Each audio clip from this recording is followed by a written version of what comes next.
Essa noite eu queria falar com vocês a respeito de família. Por isso que eu escolhi o texto mais clássico da Bíblia a respeito de família. Essa é a promessa do Senhor. O Senhor tem uma promessa e o Senhor, na sua palavra, Ele usou famílias para trazer a redenção a Israel, amém? Foi através de uma família, foi através das gerações. Quando nós lemos a Bíblia, desde o Antigo Testamento até o Novo Testamento, o Senhor usou de famílias imperfeitas. Eu não sei se a sua família é perfeita, a minha família é imperfeita, amém? O Senhor usou pessoas imperfeitas, famílias imperfeitas, mas havia uma promessa, e foi sobre uma família que o Senhor trouxe o Redentor. E é sobre isso que eu quero falar. Eu queria que você abrisse a palavra do Senhor em Gênesis 45, a partir do versículo 4. Gênesis 45, 4. Eu queria que você deixasse aberta a tua Bíblia ou o seu aplicativo, que a gente vai ler vários textos dessa noite. E o tema da minha pregação é exatamente essa: famílias imperfeitas, amém? Gênesis 45, a partir do versículo 4, diz o seguinte: E José disse aos seus irmãos: Agora chegue perto de mim. E eles chegaram. Então ele disse: Eu sou José, o irmão de vocês, que vocês venderam no Egito. Agora, pois, não fiquem tristes e nem irritados contra vocês mesmos, por terem me vendido para cá. Porque foi para a preservação da vida que Deus me enviou adiante de vocês. Porque já houve 2 anos de fome na terra, e ainda restam 5 anos, e que não haverá lavoura nem colheita. Deus me enviou adiante de vocês, para que fosse conservado para vocês um remanescente na terra, e para que a vida de vocês fosse salva por meio de um grande livramento. Amém? Quem está na igreja há algum tempo já leu algumas vezes uma das histórias mais lindas, pelo menos é o que eu acho, a história de José. Normalmente, quando a gente lê sobre a história de José, a gente fala a respeito de José. Hoje eu não quero falar a respeito de José, eu quero falar sobre a família onde José se criou. Qual era o ambiente que ele estava inserido. E aqui, quando nós lemos, é quando ele se deu a se revelar aos seus irmãos, que tentaram matar, mas acabaram não matando, mas o desejo dos irmãos era matá-lo. E aí ele foi vendido, e você conhece a história, ele passou por várias situações. E quando os seus irmãos foram comprar mantimento, porque só existia comida ali no Egito, ele fez várias provas com seus irmãos, mas por fim ele não se aguentou, ele se revela aos seus irmãos. E ali ele fala algo muito interessante, ele entendeu naquele momento qual era o propósito do Senhor. O propósito do Senhor não era simplesmente fazer algo na vida de José, não era fazer algo na vida desta família, mas era permanecer com o remanescente de Israel. Esse era o propósito do Senhor. E quando ele viu aqueles irmãos diante dele, ele não somente perdoou os irmãos, mas ele entendeu do Senhor o porquê de todas as coisas. Muitas vezes acontecem coisas na nossa vida que a gente não entende. E o Senhor às vezes nos leva a situações para nós entendermos. Então ele disse: Deus me enviou adiante de vocês para que fosse conservado para vocês um remanescente na terra de Israel. Eu quero te dizer, meu irmão, que o nosso Deus é um Deus de gerações. Ele escreveu a história de Israel através de gerações. E Ele tem escolhido a mim e a você, a sua e a minha família, para escrever a sua história. Porque o Senhor usa a igreja, e a igreja só é uma igreja quando existem muitas famílias. Nós juntos somos a igreja, somos o corpo de Cristo, mas o Senhor escreveu a sua história através dos profetas, através dos patriarcas, e havia uma família envolvida. E eu quero te dizer que a família de Jacó, que foi o pai de José, era uma família bem difícil. Eu não sei se a sua família é difícil, eu não sei se na sua casa tem problema, tem treta ou não tem. Possivelmente tem, toda a família tem, e não era diferente de Jacó. Mas a família de Jacó era uma família de fato muito problemática. E mesmo assim Deus escolheu este homem e falou que dele viria uma descendência. E por isso que que José teve essa revelação. Eu estou aqui como governador para manter o remanescente da casa de Deus, para manter Israel vivo. Era esse o propósito do Senhor. Não era simplesmente para dar sucesso a um homem. Muitas vezes a gente vê pregações a respeito de José e fala, fica firme, meu irmão, porque Deus tem um futuro, tem um sucesso, isso é de Deus. Mas eu quero te dizer que o propósito maior era Israel, era permanecer com a genealogia de Jacó. Então, Jacó tinha uma família muito problemática. E aí nasce o menino chamado José, de Raquel, a mulher que ele amava. E aí começa alguns problemas nesta família. Então era uma família que tinha muitos problemas de relacionamento, histórias mal resolvidas por muitos anos, tinham problemas de ressentimento, de ódio, de remorso que acompanhou essa família por muito tempo. Mas mesmo assim o Senhor escolheu pessoas imperfeitas, escolheu famílias imperfeitas, amém? Nós queremos aprender nessa noite que a vida pode ser um pouco mais fácil. A gente não precisa escolher o caminho mais difícil, que foi o caminho que a família de Jacó escolheu. A gente não precisa se desgastar. Houve um desgaste emocional muito grande com essa família. Custou muito caro para esta família tudo o que aconteceu com eles. Então eu quero que nessa noite eu e você possamos aprender com a palavra do Senhor para evitar tanto desgaste emocional, amém? Muitas vezes nós nos desgastamos e acontece normalmente dentro de casa. São aqueles que estão perto de nós, que nós nos magoamos, que nós sofremos. O Senhor permanece com a sua promessa, mas nós podemos passar pela vida com menos desgaste emocional. E é isso que eu quero falar essa noite. Hoje se fala muito sobre família disfuncional, né? Crianças que crescem dentro de lares disfuncionais. Lares disfuncional é aquele que a necessidade da criança, de carinho, de afeto, a necessidade espiritual, a necessidade de alimento, ela não é saciada. E a gente sabe que pessoas que vêm de famílias disfuncionais também se transformam em adultos disfuncionais. E essa não é a promessa do Senhor. A promessa do Senhor é o que está em Salmo 128. O Senhor tem uma promessa para mim e para a sua família, amém? E eu queria então que você acompanhasse comigo, por isso deixa a sua Bíblia aberta. O que aconteceu de tão difícil, que trouxe tanta dificuldade para essa família, que pode nos poupar de sofrimentos? Eu queria que você fosse em Gênesis 37... Gênesis 37, a partir do versículo 3, e a gente vai ver aqui o que Jacó fez, que trouxe tanto desgaste emocional a esta família. A palavra de Deus diz o seguinte: ora, Israel amava mais José do que todos os seus outros filhos, porque era filho da sua velhice, e mandou fazer para ele uma túnica talar de mangas compridas.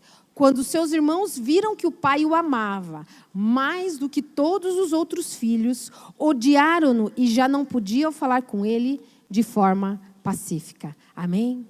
Eu quero te dizer que quando nós fazemos diferença entre nossos filhos, eu só tenho um, então não tem como eu fazer diferença, mas eu sou de uma família de muitos filhos. Eu sou a 8ª de 8 irmãos, sou a caçula da família, né? E quem tem aqui uma família que tem pelo menos um irmão, pode viver essa situação. E Jacó foi um pai insensato, porque ele provocou o ódio nos seus filhos quando deu preferência a um deles. E ele simplesmente não só sentia essa preferência, ele evidenciou essa preferência. Ele presenteou José, então ele tinha 12 filhos.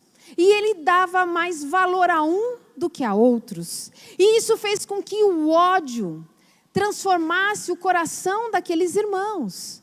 Então eu quero te dizer, meu irmão, que se nessa noite você veio aqui à casa do Senhor e por algum motivo dentro da sua casa, você sente que existe essa diferença, hoje é tempo de cura.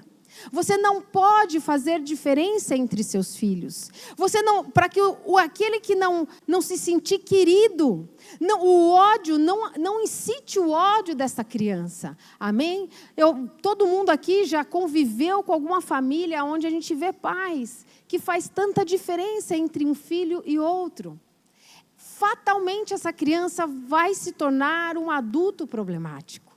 Eu não tenho nem como falar da minha experiência, porque eu era caçula.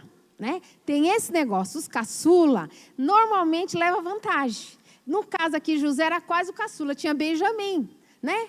Por isso que eu falo para a Bela, olha, eu não quis ter 2 filhos, porque o mais velho sempre tem que fazer mais as coisas. Dizem que o pior mesmo é o filho do meio, né? Porque o caçula é o caçulinha, aí tem o filho do meio. Quando essa situação é uma situação até que saudável, né? Porque o caçula é aquele que chegou depois, é o mais novinho, no caso aqui era Benjamim, era José. Mas não, Jacó errou. Que nós possamos aprender com o erro de Jacó para não fazer isso.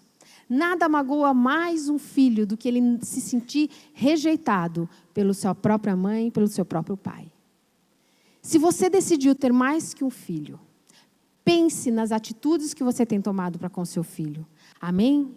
Claro que são pessoas diferentes. Né? Quando nós temos... Eu só tenho a Bela, mas assim, eu me lembro quando eu convivia com os meus irmãos. São pessoas diferentes e é claro que existem afinidades diferentes.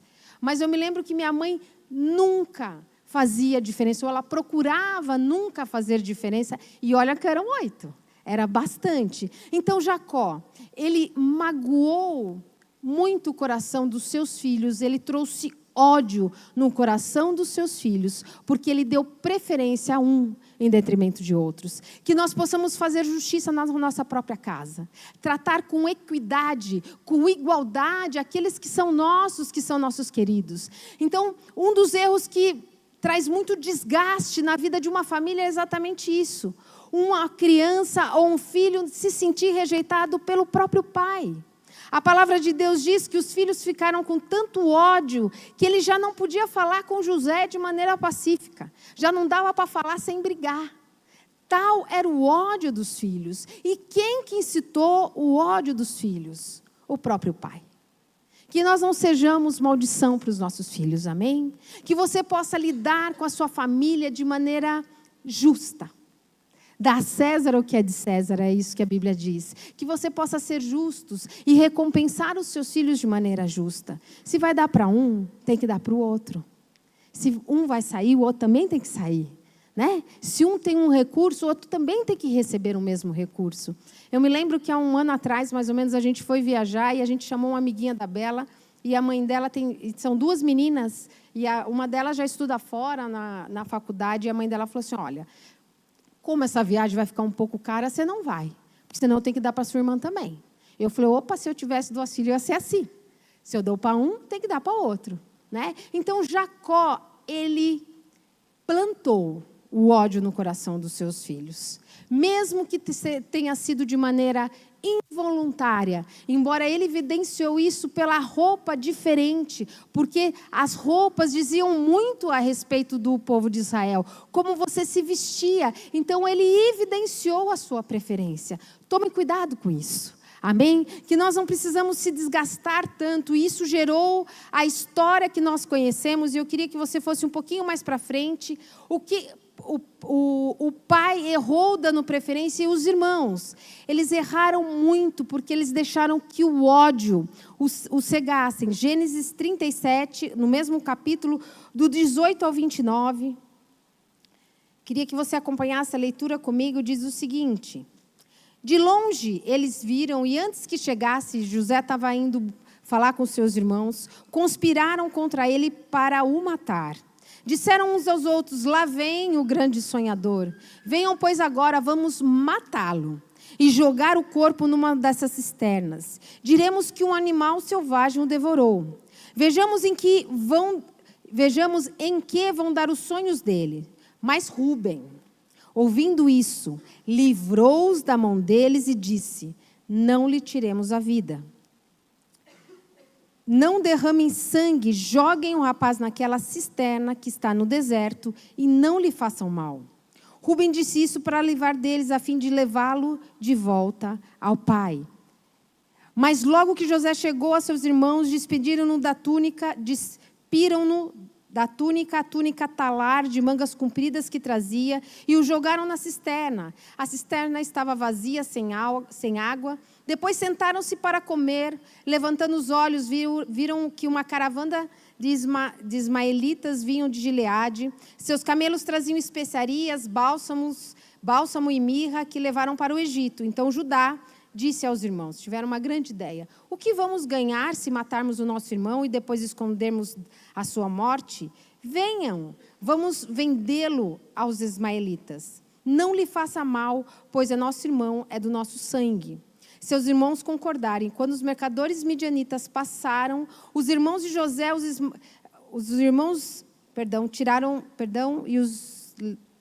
e quando os mercadores medianitas passaram, os irmãos de José o tiraram da cisterna e o venderam aos ismaelitas por 20 moedas de prata.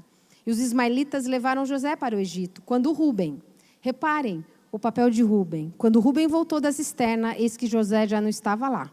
Então rasgou as suas roupas e, voltando aos seus irmãos, disse: o rapaz não está mais lá. E agora, o que eu vou fazer?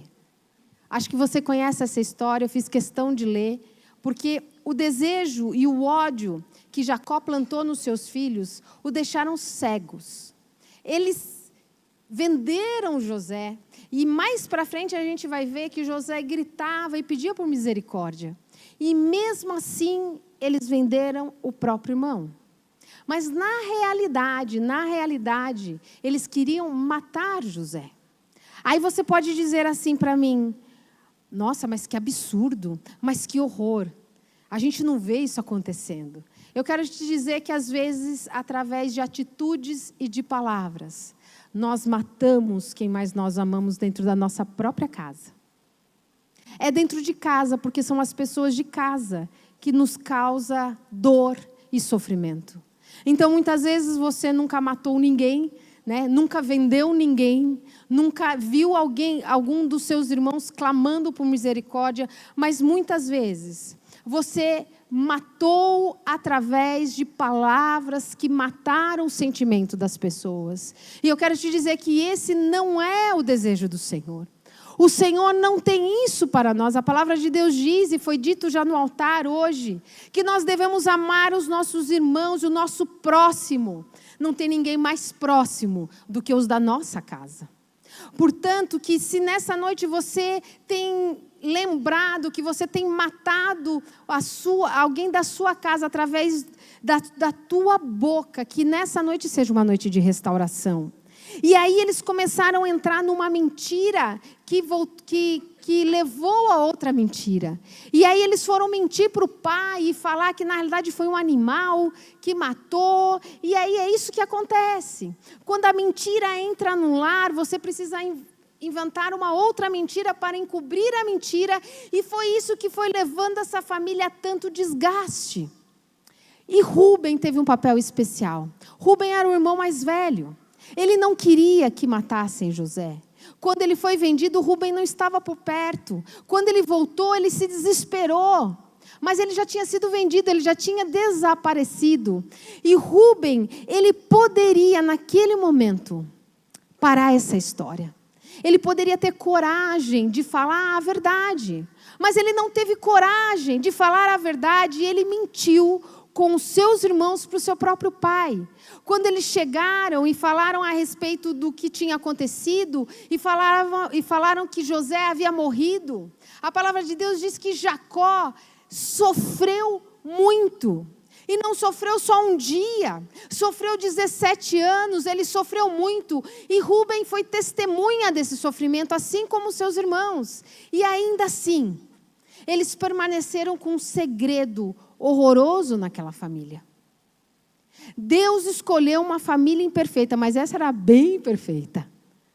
Eu quero te dizer que muitas vezes nós não matamos as pessoas que vivem conosco de verdade, né? Matando, assassinando, ou mesmo vendendo, mas muitas vezes nós matamos com as nossas palavras. E eles viveram anos com essa mentira.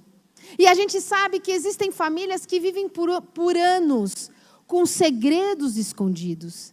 E aqui foi dito pelo Wallace que quando nós vivemos nas trevas, nós não sabemos como lidar com as situações, nós não sabemos decidir. A necessidade que vem à luz.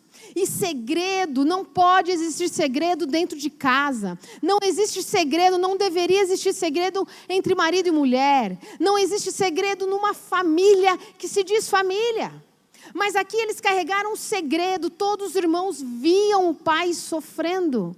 E ainda assim eles se calaram. Que nós não venhamos cometer tal pecado, que nós não venhamos viver com segredos. Eu me lembro que quando a gente foi namorar, e eu e o Emerson, a gente fez um aconselhamento pré-conjugal, e o pastor nos alertou e nos orientou a fazer uma coisa. Ele falou, olha, antes de vocês casarem, marquem um dia do conta tudo. Eu falei, beleza, vou saber tudo do Emerson.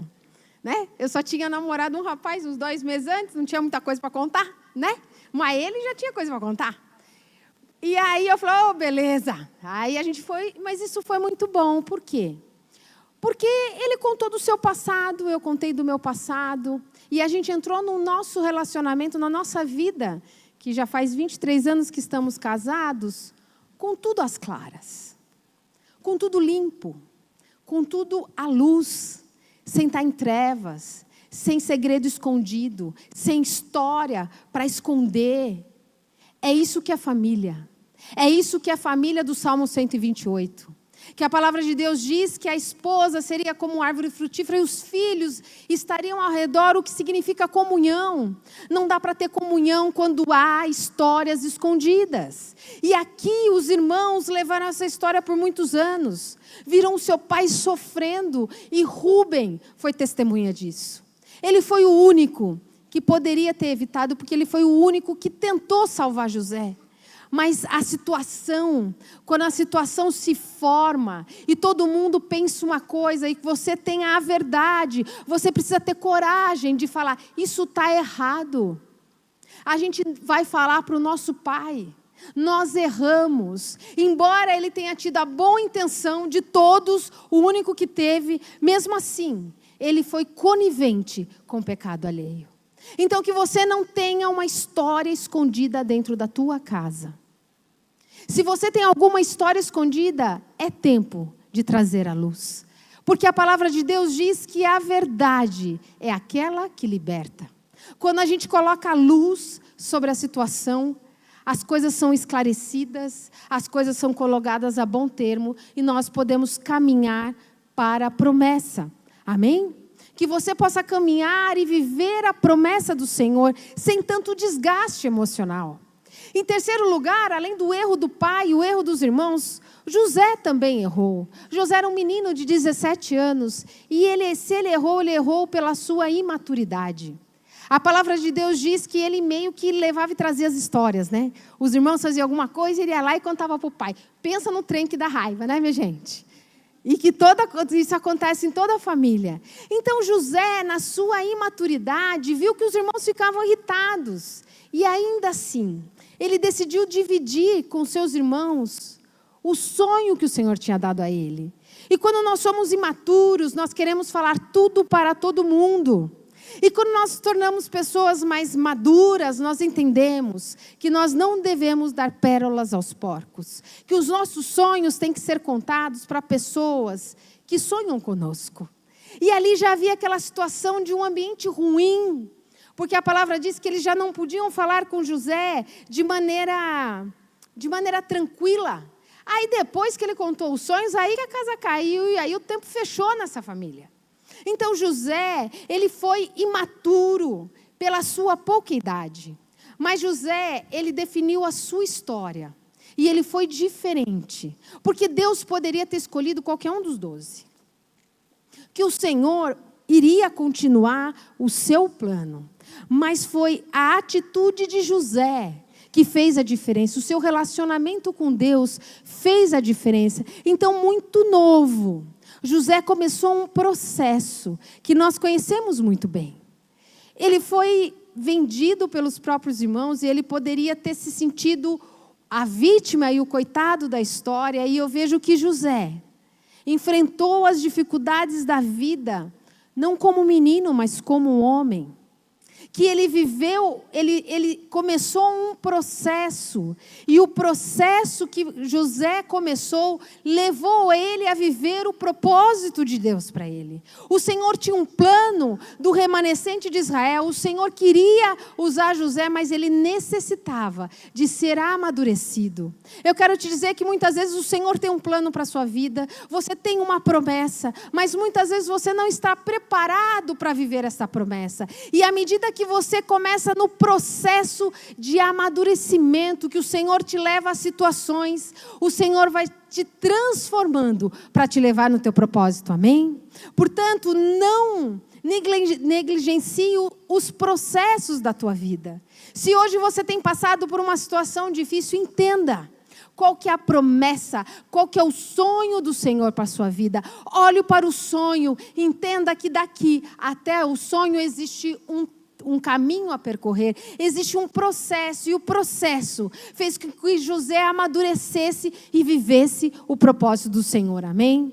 Que nós possamos caminhar neste processo, que nós possamos trilhar este caminho para viver o propósito do Senhor. E uma das coisas que me chama a atenção na vida de José é que ele sempre respondia às pessoas que o tratavam mal, que eram injustos, com trabalho. José era um excelente trabalhador.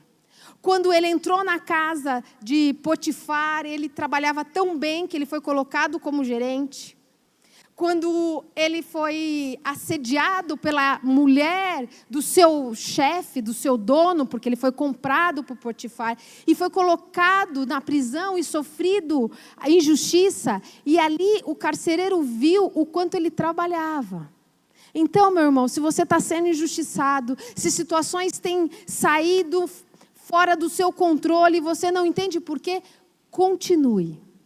Continue a fazer a obra do Senhor, continue a trabalhar, responda às dificuldades da vida com suor, com dedicação. Foi isso que José fez.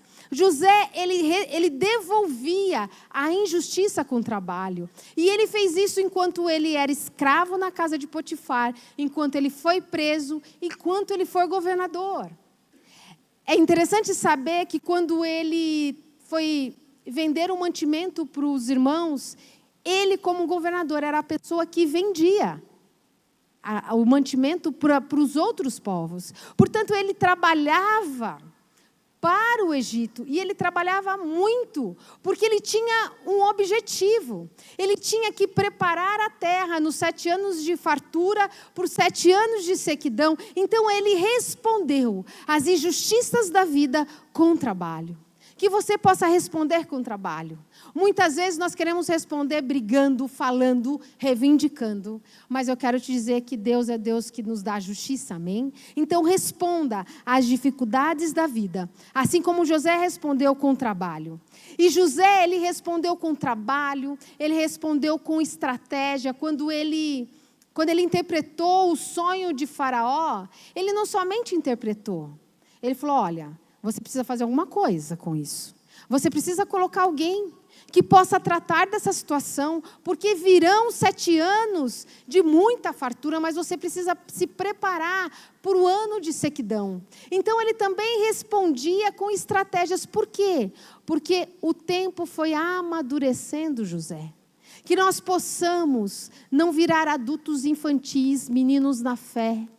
Que nós possamos fazer com que o tempo não nos deixe amargos, mas nos deixe maduros, como foi com José. Amém? Então, quando jovem, ele foi imaturo, mas ele teve toda uma trajetória e se tornou um homem de Deus, aquele que traria o remanescente de Israel. Amém? Então, em primeiro lugar, eu falei o erro do pai, o erro dos irmãos, a própria imaturidade de José. E eu queria te falar também sobre as histórias que acontecem nas famílias de maneira mal resolvida. E eu queria falar sobre Rúben. Na realidade, eu quero falar sobre Rúben. A gente sempre fala sobre José, mas eu queria falar sobre Rúben. O que será que aconteceu com esse rapaz durante esses 17 anos? Perdão, durante os 13 anos que ele ficou longe de José. Ele sabia Ele sabia de toda a história, ele queria ter salvado e ele não salvou o seu próprio irmão, ele não teve coragem de falar a verdade.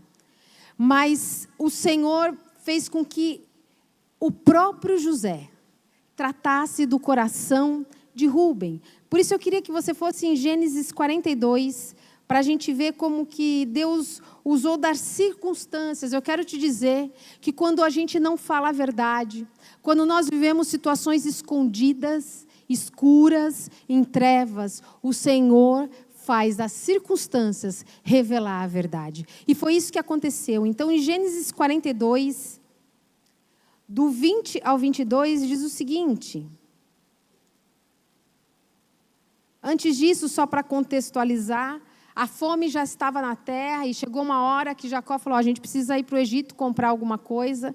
E aí eles foram até o Egito, e aqui no 42, 20 diz o seguinte, e aí quando eles chegaram e José viu que eram os irmãos, ele começou a perguntar sobre a família, ele começou a perguntar se o pai estava vivo, e ele usou de estratégias para colocar o dinheiro. Quando mandou o mantimento para eles voltarem à sua terra, ele devolveu o dinheiro, e aí eles se apavoraram, porque pensaram, eles vão achar que nós roubamos, e toda essa situação revelou, e tratou do coração de Rúben. E diz o seguinte, o 20, e tragam-me o seu irmão mais novo, com que serão verificadas as palavras que vocês as palavras de vocês, e vocês não morrerão.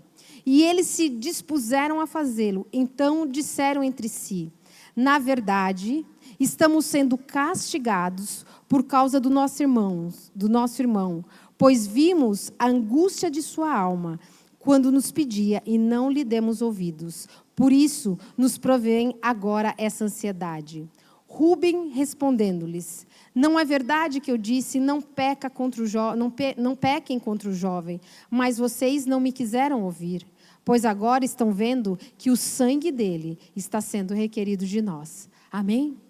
Então Rúben, ele viveu com esse remorso durante todo esse tempo. E quando ele viu essa situação, que o próprio José, mas ele não sabia que era José, estava indagando sobre se eles tinham irmãos, se eles não tinham. E aí ele fala, viu o que está acontecendo com a gente? Eu falei para vocês, mas mesmo ele tendo tido uma boa intenção, ele não foi corajoso a ponto de livrar José daquela situação. Então, todo aquele sofrimento de todos esses anos veio à tona. E ele diz, não peque contra o jovem, mas vocês não quiseram me ouvir agora. O sangue dele está sendo requerido de nós.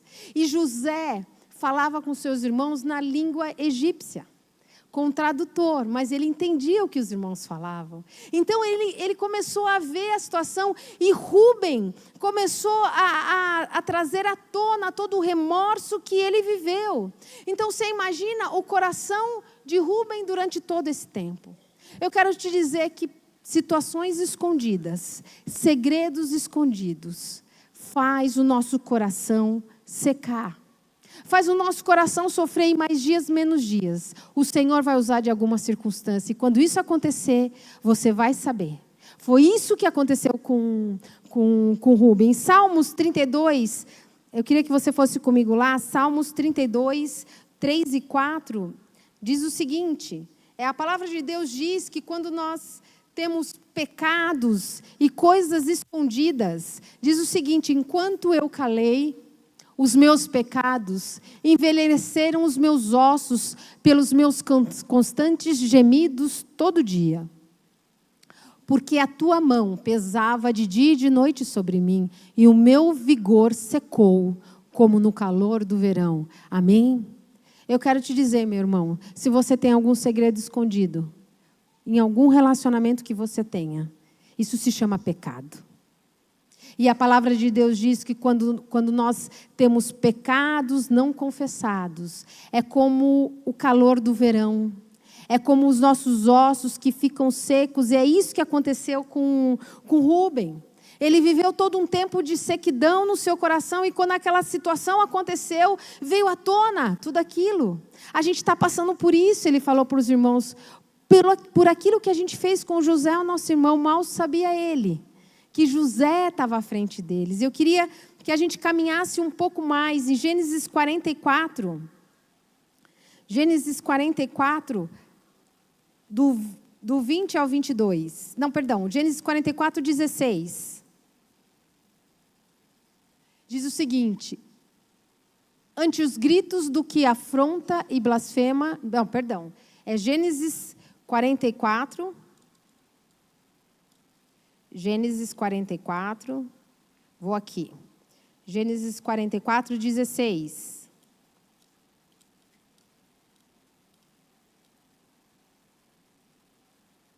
Então Judá respondeu: que podemos dizer ao meu senhor? Que podemos falar e como vamos nos justificar? Deus descobriu a nossa culpa. Eis que somos escravos do meu senhor, tanto nós como aquele em cuja mão se achou o copo. Então José começou a colocar dinheiro no mantimento, depois colocou o copo. E aí eles começaram a falar: o que a gente pode falar? Porque Deus descobriu a nossa culpa. Deus sempre vai trazer à tona, para cura, segredos mal resolvidos, amém? E isso é bênção. Por mais difícil que seja a situação, quando bem tratada, quando a luz, como bem foi dito aqui pelo Wallace, quando a luz entra numa situação, num segredo, num pecado, a dor é para cura. E como nós lemos, houve cura nessa família, houve restauração nesta família. E Rúben, ele estava tão desesperado e ele estava tão angustiado, que ele falou para o seu pai que se ele não trouxessem Benjamim da terra do Egito, Jacó poderia matar os seus 2 filhos, porque ele queria livrar a sua consciência. Rúben queria livrar a consciência daquilo que ele não fez há 13 anos atrás. E muitas vezes a gente vê famílias vivendo situações escondidas por muitos e muitos anos. Mas a palavra de Deus diz que aonde o pecado é encoberto, os nossos ossos secam. Então escolha a verdade. Escolha a conversa no olho. Escolha trazer à luz aquilo que está escondido. Amém? E foi isso que aconteceu. Deus usou desta família desestruturada, dessa família que teve tanto desgaste emocional, mas Deus tinha um propósito que excedeu tudo isso. Porque Deus tinha um propósito na vida de Jacó, e Ele continuou com o seu propósito e usou dessa família imperfeita para trazer a promessa. Isso está lá em Gênesis 46, do 1 ao 4, diz o seguinte: e aí Jacó indo de volta a Israel, diz o seguinte: Israel partiu com tudo que possuía e chegou a Berseba e ofereceu sacrifícios ao Deus de Isaque, seu pai. Deus falou a Israel, aqui Israel e Jacó é a mesma coisa, em visões, de noite disse: Jacó, Jacó. Ele respondeu: eis-me aqui. Então disse: eu sou Deus, o Deus do seu pai. Não tenha medo de ir para o Egito, porque lá eu farei de você uma grande nação. Eu irei com você para o Egito e certamente farei com que você volte de lá. A mão de José fechará os teus olhos. Amém? Deus é Deus de gerações. Amém? Era o propósito de Deus, nunca foi fazer um menino virar um governador, mas fazer uma família ser curada. Fazer uma geração conhecer quem era Deus. E Deus usou dessa situação para trazer Israel ao Egito, aonde tinha provisão.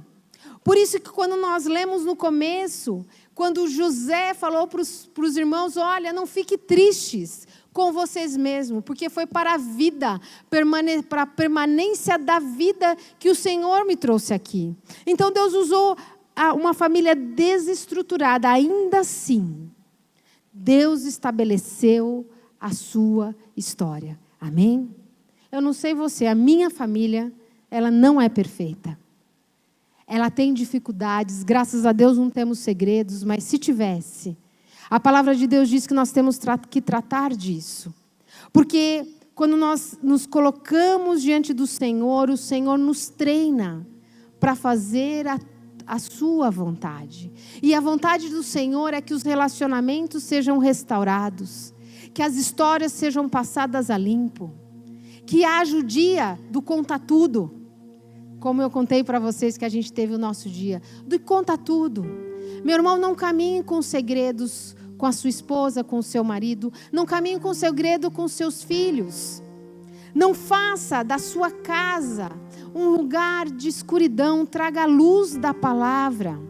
E a palavra de Deus diz que depois que eles voltaram para o Egito, o próprio faraó reservou uma terra, a terra de Gósen, aonde todo Israel pôde viver.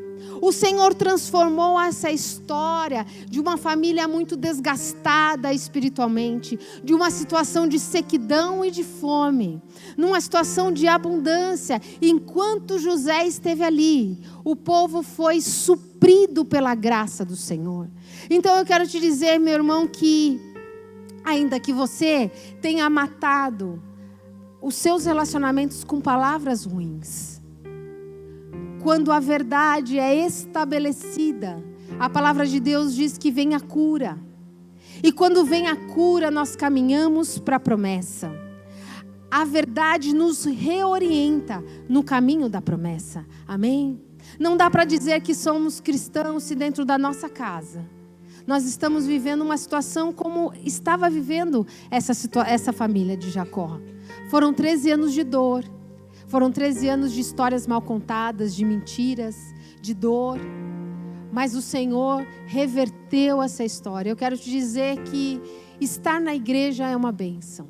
Porque nós temos oportunidade, todos os domingos pelo menos, de sermos confrontados com a palavra do Senhor. E aquilo que é mais precioso na nossa vida é a nossa família.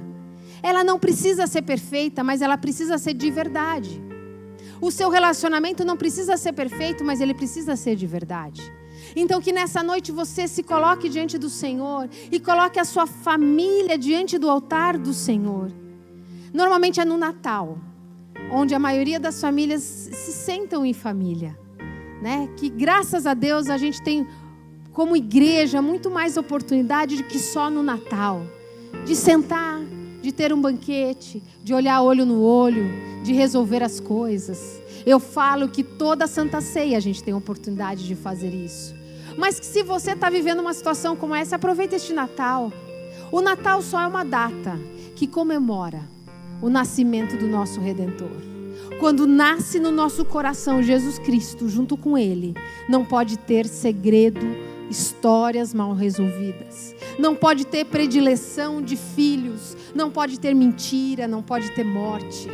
Quando nós entramos no altar do Senhor, nós queremos ser curados e queremos trazer cura aos nossos relacionamentos. E eu quero te dizer que nessa noite o Senhor te trouxe aqui. Você poderia estar em qualquer outro lugar, mas o Senhor te trouxe aqui. E eu tenho certeza que o Senhor tem falado ao meu e ao seu coração. Por isso eu queria que você se colocasse de pé. Nós vamos cantar um louvor e que você possa entrar diante do altar do Senhor e sondar o teu coração. E dizer para o Senhor que você quer fazer parte da história do Senhor, da sua grande comissão. Que nós queremos continuar sendo um remanescente de Israel. Que nós queremos colocar a nossa vida à disposição do Senhor e que a nossa família, ainda que imperfeita, seja curada, para que o propósito do Senhor continue através de gerações. O Senhor é Deus de gerações. Por isso que é tão importante a tua casa. Se coloque diante do altar do Senhor. Vamos ouvir essa música e vamos entrar diante do altar do Senhor com o nosso coração aberto. Amém?